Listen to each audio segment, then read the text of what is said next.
Welcome to Project 3. Project 3 is a bouncing ball. This is going to be a fun project.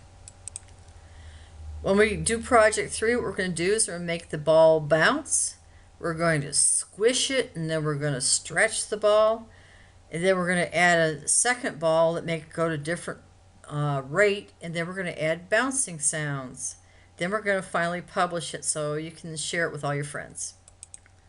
In Lab 1, we draw a ball and animate it to make it bounce across the screen. Okay, what you'll do is you open up Flash, you go to ActionScript 3, and you go File, Save As, put it in your file folder, and we call this one Ball. Once again, you set up your Windows, your workspace. Just go Windows, Workspace, make sure check marks on Essentials, then go click Reset Essentials. And I'm going to get rid of these because not everybody has CS5. It's hard to follow the directions, okay?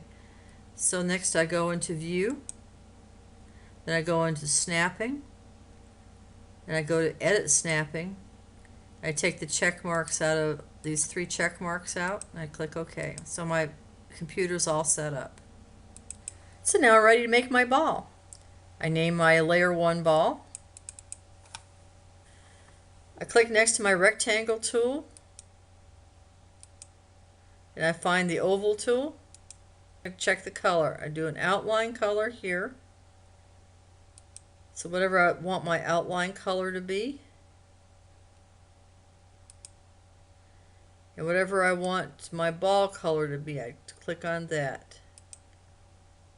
So now what I do is I come here with my hatch mark, hold down my shift so I can make a nice, perfectly round ball.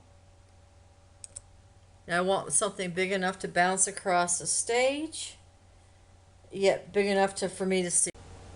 Now we're going to give this ball an awesome 3D effect. Let me zoom in on it.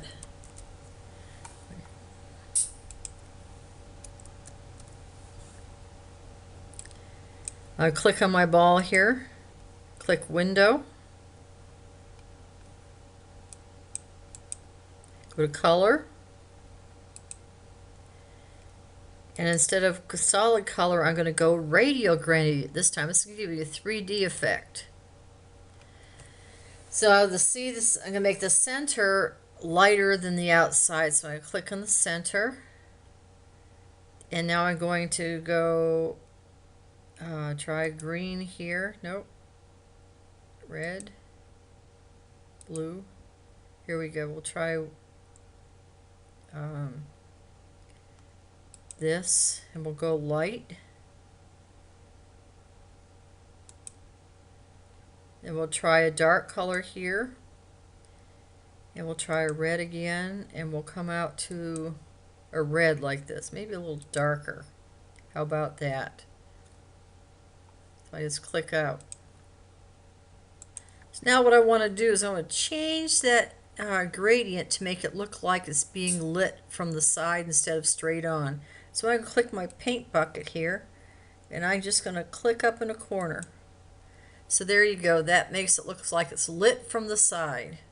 Now, of course, I need to convert my drawing into a symbol to make it able to bounce. So I'm going to do it a slightly different way. I'm going to click my selection tool. Then I'm going to click in my first frame here. Instead of going to modify, I'm just going to go do my, I'm going to hit my F8 key. So I get my dialog box up. I call this ball. And go OK. Make sure it says movie clip. To make the ball bounce now, I got to make a motion tween, right? I usually go modify here and then click motion tween, or I'm sorry, insert motion tween. But I'm going to right click here, and I'm going to go create motion tween. Now I'm going to click up here in frame 24.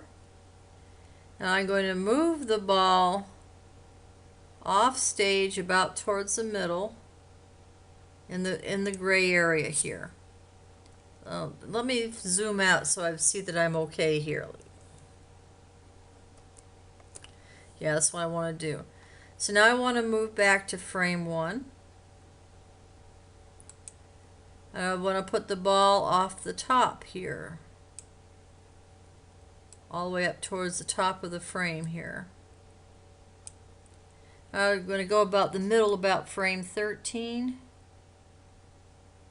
It's about like there. Now I come down to the bottom. Oops, that's not what I want to do. I want to drag the ball down.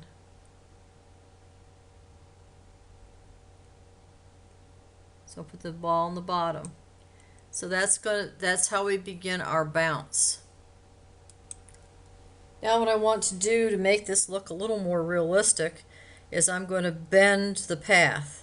Well, just bend it up.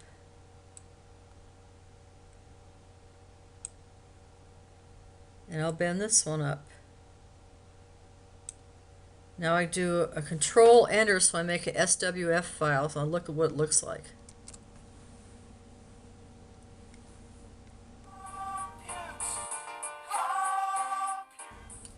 Now we're in lab 2.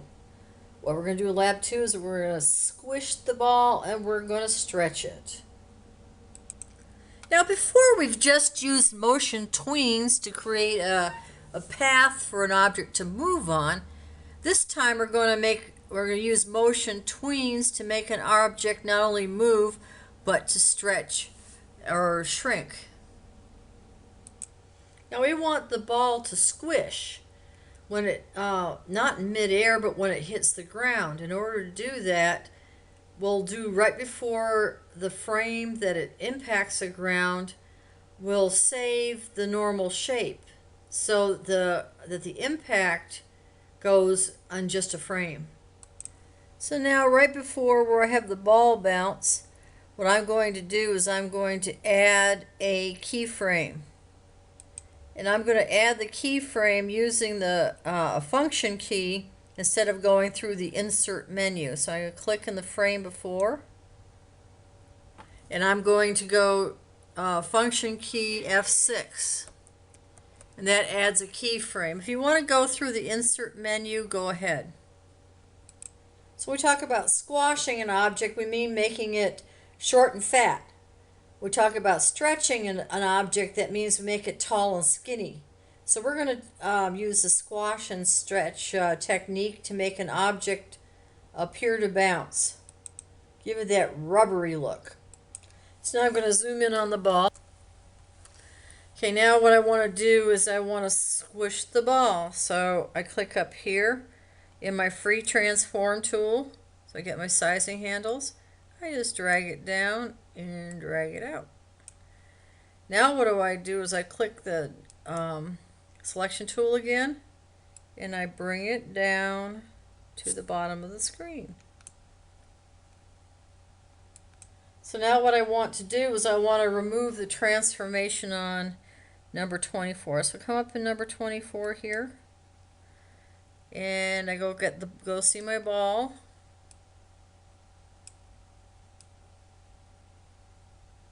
There's my ball. Now I want to remove the transformation. So what I do is go to the window, go all the way down to transform. Now right here, this little button here removes the transformation. I click that. And so those of you who have, if you want to do it here on this button here, that does the same thing if you've got that selection. So now I want to stretch the ball, so I'm going to go over here in frame 12. Let me go there. Now I'm going to make it tall and skinny. So I'm going to click the transform tool, and I'm going to go the opposite direction. I'll make it tall and skinny. Okay, so let's press Control Enter to see what it looks like.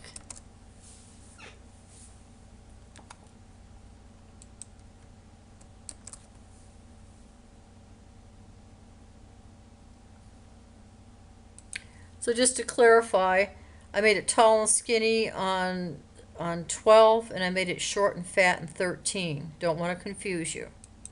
Now what we're going to do is we're going to split a motion tween so there's different effects on each tween. So now I want to do my split tween in frame 13, so I'm going to hold down my Control key, and I'm going to hit frame 13. Now I'm going to right click the frame and click Split Tween. Split motion.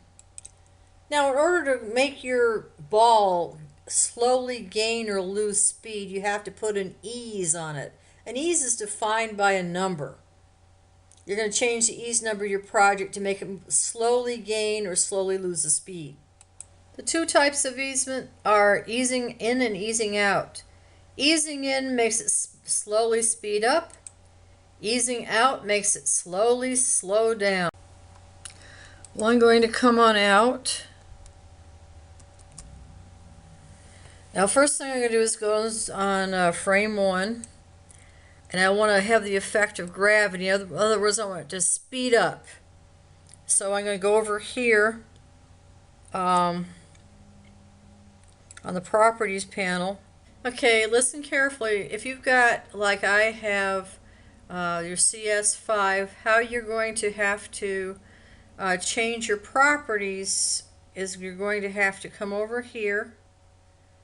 You just click in your frame here, and inside your motion tween, see where it says ease, you click that, and you click a -70. Now there's another way you can do it too. See this motion editor here? Well, this is a little more sophisticated, but if you come all the way down here on the bottom is your eases. So you can put it here as well.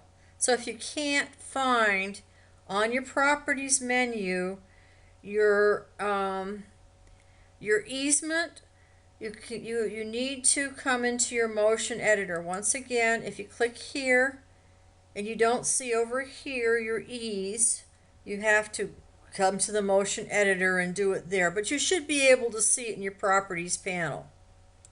So what this does is it makes it speed up. The negative number makes it speed up. So let's watch how this does. We'll do our Control Enter. See how that just gets faster? It looks more like gravity now. Just save your changes.